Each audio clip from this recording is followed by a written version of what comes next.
भाजपा अपने कार्यकाल में सिर्फ कांग्रेस के ही किए कामों पर शिलान्यास पट्टिकाएं लगा रही है, लेकिन अब जब चुनाव नजदीक है तो अपनी हार को देखते हुए केंद्र से अपने शीर्ष नेतृत्व और मंत्रियों को आमंत्रण दिया जा रहा है ताकि वे आए और अपनी केंद्र सरकार की नीतियों को जनता के सामने रखें। प्रतिभा सिंह ने कहा कि भाजपा सरकार हमेशा से धर्म, जातिवाद और क्षेत्रवाद की राजनीति करती आई है। वहीं अब अपनी नाकामियों को छिपाने के लिए भाजपा अब परिवारवाद जैसी बातें करने पर उतर आई है। प्रतिभा सिंह ने कहा कि कांग्रेस अध्यक्ष सोनिया गांधी ने उन्हें प्रदेश अध्यक्षा बनाया। हम एकजुट होकर विधानसभा का चुनाव लड़ेंगे, चुनाव जीतेंगे और बहुमत के साथ प्रदेश में सरकार बनाएंगे। प्रतिभा ने कहा कि कांग्रेस ने प्रदेश का बिना भेदभाव एक समान विकास करवाया। उन्होंने कहा कि भाजपा की डबल इंजन की पोल इस चुनाव में खुल जाएगी। हर भर्ती में धांधली करके चल रही प्रदेश की जयराम सरकार। जी हां, कुछ इसी तरह का आरोप जड़ा है प्रतिभा सिंह ने। उपचुनाव में कांग्रेस ने भाजपा को आईना दिखा दिया और आगे भी कांग्रेस की जीत निश्चित है, क्योंकि बेतहाशा महंगाई की वजह से लोग हताश है।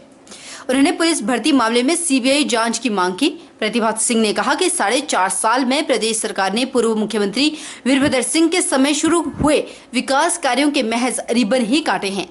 इस सरकार में एक ईंट तक नहीं लगी। प्रदेश में सभी मेडिकल कॉलेज कांग्रेस की देन है। देखिए जी, हम बिल्कुल तैयार हैं, बिल्कुल युद्ध के मैदान में उतरने जा रहे हैं और हम सशक्त हैं क्योंकि हमने काम किया है और इन कामों को लेकर हमने पिछला चुनाव भी लड़ा था। ये आगामी चुनाव भी हम विकास के नाम पे ही जीतेंगे। उससे हमारी कोई चिंता नहीं होगी कि मोदी आए चाहे अमित शाह आए, वाई शुड बी वरीड, वो आए जो कुछ मर्जी बोले, बट कम से कम हम धरातल पर उतर कर लोगों के काम करेंगे, लोगों का विकास करेंगे और लोगों की जो डिमांडें होंगी उन पर ध्यान देंगे। He is welcome, he comes and he addresses the people. पर ये निर्णय तो लोगों ने करना है ना कि कैसे किसकी सरकार आपको चाहिए। मुझे ये अफसोस है कि आप भाजपा की बात क्यों करते हो। भाजपा तो जो बोलती है बोलती रहेगी।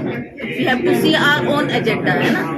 भाजपा जो बोलेगी उसमें हमारी जवाबदेही नहीं है। व्हाट दे से, वो तो कई कुछ कहते हैं, उसका why should be answer to their questions. You should ask us what we are going to do. आप पिछले जो चुनाव हुए ना, उपचुनाव, उस पर थोड़ी नजर डाल लो please, then you will know कि कांग्रेस का स्टैंड करती है नहीं करती। होली सड़क चिंतन समिति ने अध्यक्ष थूजराम की अध्यक्षता में उतराला कॉलोनी में 1 घंटे का सांकेतिक धरना प्रदर्शन किया। इस धरने प्रदर्शन में दर्जनों लोगों ने भाग लिया। चिंतन समिति इस बात का कड़ा विरोध करती है कि जो सड़क 1970 में बनकर तैयार हो गई थी और 2002 में बिनवा नगर से भद्रेलू तक सड़क का निर्माण किया जा चुका है, उस सड़क का बार बार शिलान्यास करने का क्या औचित्य है। यह बात विधानसभा क्षेत्र की जनता की समझ से बाहर है। नहीं चलेगी हिमाचल सरकार, होश में आओ। हिमाचल सरकार, होश में आओ। हिमाचल सरकार, होश में आओ। आवाज दो, हम एक हैं। आवाज दो, हम एक हैं। काफी समय से उतराला होली सड़क चिंतन समिति इस बात का विरोध कर रही है कि होली उतराला सड़क पे लीपा पोती नहीं चलेगी। क्यों नहीं चलेगी? क्योंकि बिनवा नगर से लेके फॉरबे तक 1970 के आसपास ये प्रोजेक्ट के समय सड़क बनी हुई थी। इसको पीडब्ल्यूडी विभाग ने अपने अंडर लिया और साथ में 2002 में उसके ऊपर जो है वो काम हुआ पड़ा है। सोचा कि शायद हो सकता है सरकार ने कोई सबक लिया हो और आगे की कटिंग करने पे ये तैयार हो गए हों। उस स्थिति में इन्होंने 7 अप्रैल को यहाँ भातरेलू से 2 किलोमीटर पीछे जो है वो भूमि पूजन कर दिया। हमने सोचा कि शायद अगली कटिंग होगी और चिंतन समिति की मांग के अनुसार इन्होंने काम करना होगा। लेकिन बड़े खेद की बात है कि आज अगर आज की स्थिति हम लोग देखें तो लीपा पोती के जो चिन्ह हैं वो शुरू जिला मंडी की सराज घाटी में शनिवार को पर्यटन महोत्सव का आयोजन किया गया, जिसमें बतौर मुख्य अतिथि प्रदेश के जल शक्ति मंत्री महेंद्र सिंह ठाकुर ने शिरकत की। जंजैहली में आयोजित पर्यटन महोत्सव के दौरान जंजैहली में रंगोली तथा पहाड़ी संस्कृति से जुड़ी अनेकों झांकियां आयोजित की गई, जिसमें महिला मंडल, युवक मंडल और स्थानीय लोगों का सराहनीय सहयोग रहा।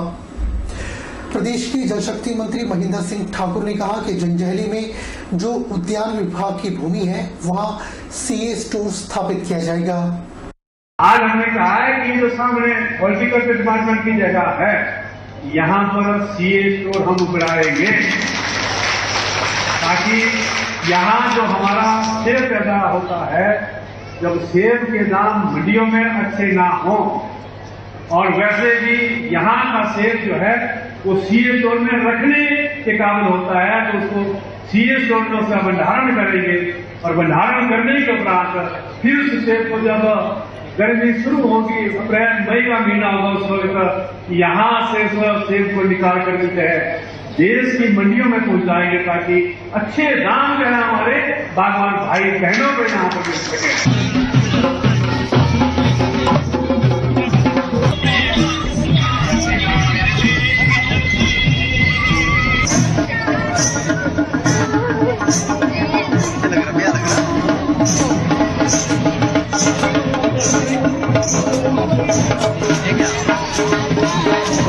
राष्ट्रपति रामनाथ कोविंद ने आज अटल टनल रोहतांग का दौरा किया। इस अवसर पर राज्यपाल राजेंद्र विश्वनाथ आर्लेकर और मुख्यमंत्री जयराम ठाकुर उनके साथ मौजूद रहे। अटल टनल मनाली को दुर्गम लाहौल स्पीति घाटी से जोड़ती है। राष्ट्रपति ने हेलीपैड के नजदीक सीसू झील, चंद्रभागा नदी, जल प्रपात और घाटी की खूबसूरत वादियों में गहरी रुचि दिखाई। इस मौके पर राष्ट्रपति के साथ उनकी धर्मपत्नी, देश की प्रथम महिला सविता कोविंद और उनकी पुत्री भी मौजूद रही। इससे पहले राष्ट्रपति रामनाथ कोविंद के सिसु हेलीपैड आगमन पर उनका राज्यपाल और मुख्यमंत्री ने स्वागत किया। अटल टनल के साउथ पोर्टल पर सीमा सड़क संगठन यानी बीआरओ प्रोजेक्ट योजक के मुख्य अभियंता जितेंद्र प्रसाद ने अटल टनल के निर्माण और मनाली लेह मार्ग पर भविष्य में बनने वाली अन्य महत्वपूर्ण सुरंगों के निर्माण के बारे में भी जानकारी दी। प्रदेश के पूर्व मंत्री कौल सिंह ठाकुर ने नारला से बिजली तक 2 लेन के लिए स्वीकृत हुई राशि को लेकर जनता के साथ धोखा करार दिया है। कौल सिंह ठाकुर ने कहा कि पहले 4 लेन के नाम पर लोगों को ठगा गया, लेकिन अब 4 लेन की जगह 2 लेन का झुनझुना लोगों को थमा दिया गया है। पठानकोट मंडी राष्ट्रीय उच्च मार्ग 154 पर नारला से मंडी 19 किलोमीटर लंबे 2 लेन को 734 करोड़ रुपए की राशि केंद्र से मंजूर हुई।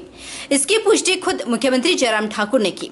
उन्होंने कहा कि प्रधानमंत्री नरेंद्र मोदी और केंद्रीय सड़क परिवहन एवं राजमार्ग मंत्री नितिन गडकरी के आशीर्वाद से देवभूमि हिमाचल में शानदार सड़कों का निर्माण हो रहा है, लेकिन द्रंग विधानसभा के तहत ही ये 2 लेन का कार्य होगा। 4 लेन की जगह 2 लेन की स्वीकृति के लिए कांग्रेस के दिग्गज नेता कौल सिंह ठाकुर ने नाराजगी जाहिर की है। कौल सिंह ठाकुर ने कहा कि आज हम खुद को ठगा हुआ महसूस कर रहे हैं। पीछे इलेक्शन होने से जब विधानसभा के 2017 से पहले अक्टूबर में आए अपने गडकरी जी आए, उन्होंने कहा 69 नेशनल हाईवे डिक्लेयर कर दिए, 65,000 करोड़ भी साथ कर दिए कि 65,000 करोड़ इस पर खर्च होगा। लेकिन आज मैं उनसे पूछना चाहता हूँ, जयराम से पूछना चाहता हूँ, वो 69 नेशनल हाईवे में क्या एक भी नेशनल हाईवे का काम शुरू हुआ है? जब तो उसके DPR बनी है, जो ऑलरेडी चले हुए उसके काम भी धीमे चले हुए। ये 4 लेन जो है तिरपुर से मनाली 4 लेन जो है कमलनाथ की देन है। ये कमलनाथ जी ने 4 लेन किया है, और वही कालका से लेकर के शिमला तक भी ये कमलनाथ की देन है। इनको बताओ इन्होंने कौन सा 4 लेन हिमाचल घोषणा कर दी, पट्टा भी लगा दिया गडकरी जी ने वहाँ पठानकोट में, ये 4 लेन बनेगा मंडी तक, लेकिन अब इस दिशा में जो है बहुत ढीला काम चला हुआ है। कौल सिंह ठाकुर ने दावा किया है कि जब कांग्रेस 2022 में सत्तासीन होगी तो इसे पठानकोट से लेकर मंडी तक ही पूरा 4 लेन किया जाएगा।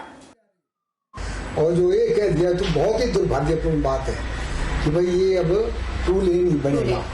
तो जब कांग्रेस पार्टी की सरकार आएगी हम इसको उठाएंगे और पठानकोट से मंडी तक इसको 4 लेन ही करेंगे, डबल रेल हम नहीं रहने देंगे, ये मैं आपको विश्वास देना चाहता हूँ हिमाचल की जनता को।